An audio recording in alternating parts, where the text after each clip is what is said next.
Dear students, welcome to RANS Learning Portal. നമ്മൾ ഇന്ന് +1 കെമിസ്ട്രിയിലെ ഒന്നാമത്തെ ചാപ്റ്ററിൽ സം ബേസിക് കൺസെപ്റ്റ്സ് ഓഫ് കെമിസ്ട്രിയിൽ പൊതുവെ കുട്ടികൾക്ക് വളരെ ബുദ്ധിമുട്ടുള്ള ഒരു കൺസെപ്റ്റ് ഒന്ന് മനസ്സിലാക്കാൻ നോക്കാം. നിങ്ങൾ 10th പഠിച്ച സംഭവമാണ് മോൾ കൺസെപ്റ്റ്. എന്താണ് മോൾ എന്നും എന്താണ് ഈ മോൾ കൺസെപ്റ്റ് കൊണ്ട് ഉദ്ദേശിക്കണം നമുക്കൊന്ന് ചെക്ക് ചെയ്ത് നോക്കാം. എന്താണ് മോൾ എന്ന് പറയുമ്പോൾ നോർമലി കുട്ടികൾ അതിന്റെ ഇക്വേഷൻസ് കാര്യങ്ങളൊക്കെ പറയും. ഒറ്റ വാക്കിൽ പറഞ്ഞാൽ മോൾ എന്ന് പറഞ്ഞാൽ എന്താണ്? മോൾ എന്ന് പറഞ്ഞാൽ വേറൊന്നുമല്ല, അതൊരു യൂണിറ്റ് ആണ്. എന്തുള്ള യൂണിറ്റ്? എമൗണ്ട് ഓഫ് സബ്സ്റ്റൻസ് കാണാനുള്ള യൂണിറ്റ്. മോള് എന്ന് ചോദിക്കുമ്പോൾ അതിന്റെ വാല്യൂ നിങ്ങൾക്ക് മനസ്സിലേക്ക് വരേണ്ട ആവശ്യമില്ല. ആദ്യം നിങ്ങൾ മനസ്സിലേക്ക് വരേണ്ടത് മോൾ ഒരു യൂണിറ്റ് ആണ്, അത് എമൗണ്ട് പറയാനുള്ള യൂണിറ്റ് ആണ്. എന്തിനാണ് ഈ എമൗണ്ട് പറയാൻ ഇങ്ങനെ യൂണിറ്റ് ഉണ്ടായത് എന്ന് ചോദിച്ചാൽ, നമ്മളൊരു ഗ്ലാസ്സിൽ വെള്ളം എടുക്കുകയാണ്. ഇതിനകത്ത് എത്ര വാട്ടർ മോളിക്യൂൾ ഉണ്ടാകും എന്ന് ചോദിച്ചാൽ കോടിക്കണക്കിന് വാട്ടർ മോളിക്യൂൾ ഉണ്ടാവും. നോർമലി നമുക്ക് എണ്ണാൻ പറ്റാത്ത അത്രയും വാട്ടർ മോളിക്യൂൾ ഉണ്ടാവും. നമ്മുടെ കയ്യിൽ ഒരു ചെറിയൊരു ഇരുമ്പിന്റെ കഷ്ണം ഉണ്ടെങ്കിൽ അതിനകത്ത് എത്ര ഇരുമ്പിന്റെ ആറ്റംസ് ഉണ്ടെന്ന് ചോദിച്ചാൽ അവിടെ കോടിക്കണക്കിന് ഇരുമ്പിന്റെ ആറ്റംസ് ഉണ്ടാവും. അപ്പൊ ഇത്രയും വലിയ നമ്പർ നമ്മൾ എങ്ങനെ എണ്ണും? അത് എണ്ണണ്ടേ? അത് എണ്ണാൻ ഉപയോഗിക്കുന്ന ഒരു ടെക്നിക്കിന്റെ പേര് മാത്രമാണ് ഈ മോൾ എന്ന് പറഞ്ഞാൽ. ഇത് നമുക്ക് എണ്ണാൻ ഒരു സുഖം കിട്ടണം, അതാണ് മോൾ. 1 മോൾ എന്ന് പറഞ്ഞാൽ ഇത് നിങ്ങൾക്ക് എല്ലാവർക്കും അറിയാം, അതൊരു നമ്പറാണ്. 6.022 into 10⁻23 പാർട്ടിക്കിൾസ്. ഇതിന്റെ പേരാണ് 1 മോൾ. ഇതൊരു വലിയ നമ്പറാണ്, നിങ്ങൾക്ക് മനസ്സിലാകും. 10⁻23 ഉണ്ട്. ഞാൻ അതിന്റെ ഫുൾ ഫിഗർ ഒന്ന് അപ്ലൈ ചെയ്ത് നോക്കാം. 10⁻23 എന്ന് പറഞ്ഞാൽ ഈ പോയിന്റ് 23 തവണ റൈറ്റിലോട്ട് നീക്കണം എന്നാണ്. നീക്കാണ് 6022. 3 പോയിന്റ് നീക്കി. ഇനി 20 പൂജ്യം ഇടണം. 1 2 3 4 5 6 7 8 9 10 11 12 13 14 15 16 17 18 19 20. ഇത്രയും വലിയ എണ്ണത്തിനെ, നമ്പറിനെ വിളിക്കുന്ന പേരാണ് 1 മോൾ. അപ്പൊ 1 മോൾ എന്ന് പറയുന്നതോടുകൂടി ഇത്രയും വലിയ എണ്ണം അങ്ങോട്ട് പോയി. ഇത് എത്ര വലിയ എണ്ണം നമുക്ക് ചെക്ക് ചെയ്ത് നോക്കാം. നിങ്ങൾക്ക് 1 10 100 1000 ഉണ്ടാവും. ഇംഗ്ലീഷിൽ 1s 10s എന്നൊക്കെ പറഞ്ഞു പോകും. നമുക്ക് മലയാളം പിടിക്കുകയാണെങ്കിൽ 1 10 100 1000 10000 ലക്ഷം 10 ലക്ഷം കോടി 10 കോടി 100 കോടി 1000 കോടി 10000 കോടി ലക്ഷം കോടി 10 ലക്ഷം കോടി കോടി 10 കോടി കോടി 100 കോടി കോടി 1000 കോടി കോടി ലക്ഷം കോടി 10 ലക്ഷം കോടി കോടി 10 കോടി കോടി 100 കോടി കോടി. ഇത്രയാണ് 100 കോടി വരുന്ന വലിയ ഒരു നമ്പറിനെയാണ് ഒറ്റ വാക്കിൽ 1 മോൾ എന്ന് പറഞ്ഞത്. അപ്പൊ 1 മോൾ എന്ന വാക്ക് പറയുന്നതോട് കൂടി ഇത്രയും വലിയൊരു നമ്പർ നമുക്ക് ഈസിലി പറഞ്ഞൂടെ? എന്തിന് എത്ര വലിയ നമ്പർ ഉപയോഗിക്കണത്? അതിന് മാത്രം ആറ്റംസ് ഇവിടെ ഉണ്ട്.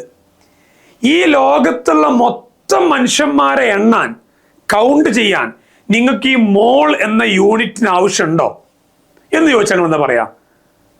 ഈ ലോകത്തുള്ള മൊത്തം മനുഷ്യന്മാരെ എണ്ണാൻ ഈ മോളിന്റെ ആവശ്യമുണ്ടോ? ഇല്ല. എന്താ കാരണം? അറ്റ് പ്രസന്റ് ഇവിടുത്തെ പോപ്പുലേഷൻ നോക്കുകയാണെങ്കിൽ ഒരു 700 സംതിങ് കോടി ആളുകളാണ് ഈ ലോകത്തുള്ളത്.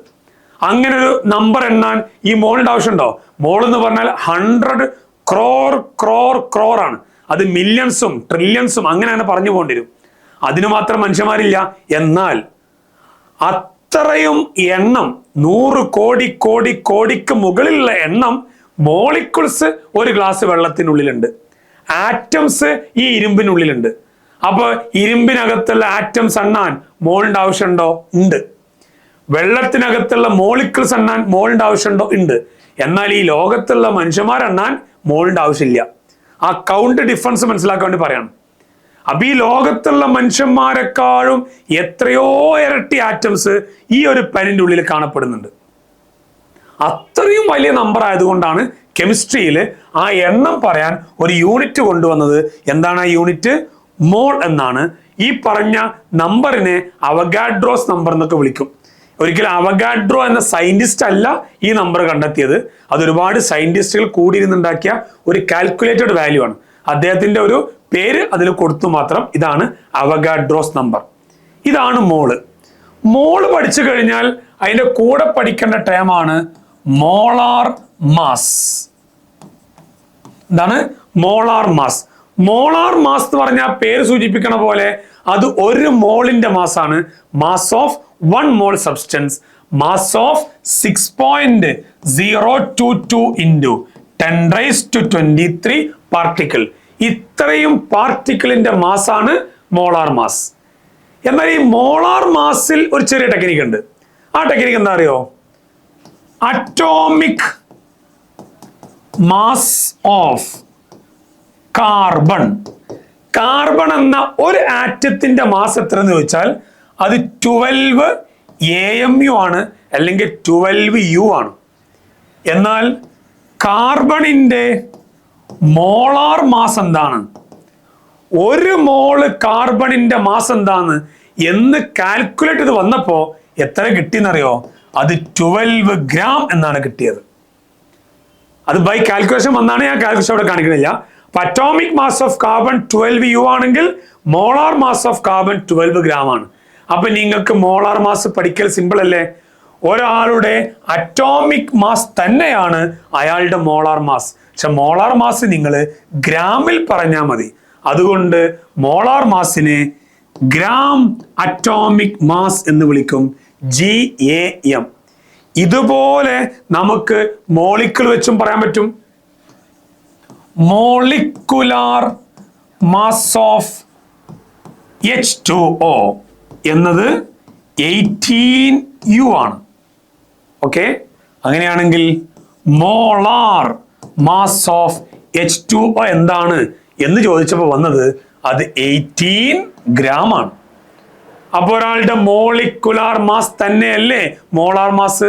പക്ഷെ മോളാർ മാസ് പറയണ എന്തിലാ? ഗ്രാമിലാണ്. അതുകൊണ്ട് ഇത് നമ്മൾ GM എന്ന് വിളിക്കും. അതാണ് ഗ്രാം മോളിക്കുലാർ മാസ്. അപ്പൊ GAM എന്ന് പറഞ്ഞാലും അത് മോളാർ മാസ് ആണ്, GM എന്ന് പറഞ്ഞാലും അത് മോളാർ മാസ് ആണ്. പിന്നെ മോൾ കൺസെപ്റ്റിൽ പഠിക്കേണ്ട സംഭവം മോളാർ വോളിയം ആണ്. മോളാർ വോളിയം എന്ന് പറഞ്ഞാൽ അത് ഒരു മോളിന്റെ വോളിയാണ്. ഈ ഒരു മോളിന്റെ വോളിയം 22.4 ലിറ്റർ ആണ് എന്ന് കണ്ടെത്തിയിട്ടുണ്ട്. ഇത് ആർക്ക് മാത്രം എന്നറിയോ? ഗ്യാസുകൾക്ക് മാത്രമാണ്. Only four gas. ഏത് കണ്ടീഷനില്? STP എന്ന കണ്ടീഷനിലാണ്. ഇതിന് ആക്ച്വലി NTP എന്ന് പറയാറുണ്ട്. ഇവർ തമ്മിൽ ചെറിയ ഡിഫറൻസ് ഉണ്ടെങ്കിലും ആ ഡിഫറൻസ് നെഗ്ലിജിബിൾ ആയതുകൊണ്ട് നമ്മൾ 22.4 ലിറ്റർ പഠിച്ചാൽ മതി. ശരിക്കും 22.7 എന്നൊരു ഫിഗർ ഒക്കെ ഉണ്ട്. നോർമൽ കാൽക്കുലേഷൻ ആവശ്യമില്ല. അപ്പൊ ഇതാണ് മോളുമായി ബന്ധപ്പെട്ട്. മോളുമായി ബന്ധപ്പെട്ട് ഇത്രയും വിവരം ഉണ്ടെങ്കിൽ നിങ്ങളുടെ എക്സാമിന് ചോദിക്കല് നമ്പർ ഓഫ് മോൾസ് കാൽക്കുലേറ്റ് ചെയ്യാനാണ്. മോൾസിന്റെ എണ്ണം കാൽക്കുലേറ്റ് ചെയ്യാനാണ്. മോൾസിന്റെ എണ്ണം കാൽക്കുലേറ്റ് ചെയ്യാൻ 3 ഇക്വേഷൻ പഠിക്കാം. ഒന്ന്, നിങ്ങൾക്ക് ഒരു സബ്സ്റ്റൻസിന്റെ മാസ് തരും. ആ മാസ് ഗ്രാമിലാണെങ്കിൽ നിങ്ങൾ മോളാർ മാസ് കൊണ്ട് ഡിവൈഡ് ചെയ്താൽ മതി. ബിക്കോസ് മോളാർ മാസ് ഗ്രാമിലാണ്. നിങ്ങൾക്ക് പാർട്ടിക്കിൾസിന്റെ എണ്ണം തരും, ഗിവൺ നമ്പർ ഓഫ് പാർട്ടിക്കിൾസ്.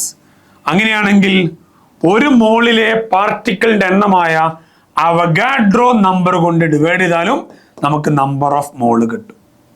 ഇനി നമ്പർ ഓഫ് മോള് കാണാൻ നിങ്ങൾക്ക് വോളിയം തരും. വോളിയം തരുമ്പോൾ അത് ഗ്യാസിനായിരിക്കണം, ലിറ്ററിൽ ആയിരിക്കണം, STP ആയിരിക്കണം, അല്ലെങ്കിൽ NTP.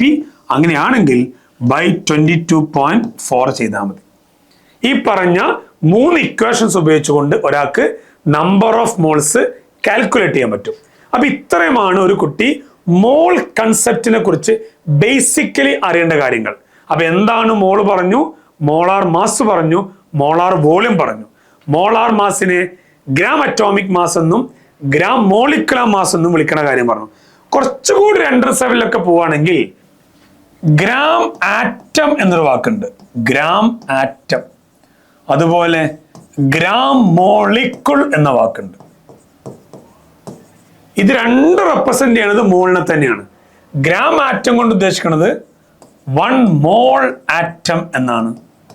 ഗ്രാം മോളിക്കുൾ കൊണ്ട് ഉദ്ദേശിക്കുന്നത് 1 മോൾ മോളിക്കുൾ എന്നാണ്. അപ്പൊ എക്സാമിന് ഹൗ മെനി ഗ്രാം ആറ്റം എന്ന് ചോദിച്ചാൽ ഹൗ മെനി മോൾസ് ആറ്റംസ് എന്നാണ് ഉദ്ദേശിക്കുന്നത്. ഹൗ മെനി ഗ്രാം മോളിക്കുൾ, ഒറ്റ വാക്കാണ് ഗ്രാം മോളിക്കുൾ, വേണമെങ്കിൽ ഒരു ഹൈഫണും കൊടുക്കാം, ഒറ്റ വാക്ക് മനസ്സിലാക്കണം. അങ്ങനെയാണെങ്കിൽ ഹൗ മെനി മോൾ മോളിക്കുൾ എന്നാണ്. നിങ്ങളുടെ കയ്യിൽ 10 ഗ്രാം ആറ്റം ഉണ്ട് എന്ന് പറഞ്ഞാൽ നിങ്ങളുടെ കയ്യിൽ 10 ഗ്രാം ഉണ്ട് എന്നല്ല അർത്ഥം, നിങ്ങളുടെ കയ്യിൽ 10 മോൾ ആറ്റംസ് ഉണ്ട് എന്നാണ്. ഇത്രയാണ് മോൾ കൺസെപ്റ്റിൽ നമ്മൾ മനസ്സിലുണ്ടാവേണ്ട പോയിന്റ്. ഇത്രയും ഐഡിയ നമ്മളെ കയ്യിലുണ്ടെങ്കിൽ ഇതുമായി ബന്ധപ്പെട്ട ഏത് ക്വസ്റ്റ്യൻസ് നമുക്ക് ചെയ്യാൻ പറ്റും. മോൾ കൺസെപ്റ്റ് എന്നത് മനസ്സിലാക്കാൻ വേണ്ടി ഇത്രയും ഭാഗങ്ങൾ ഒന്ന് ആലോചിച്ചാൽ മതി. Thank you.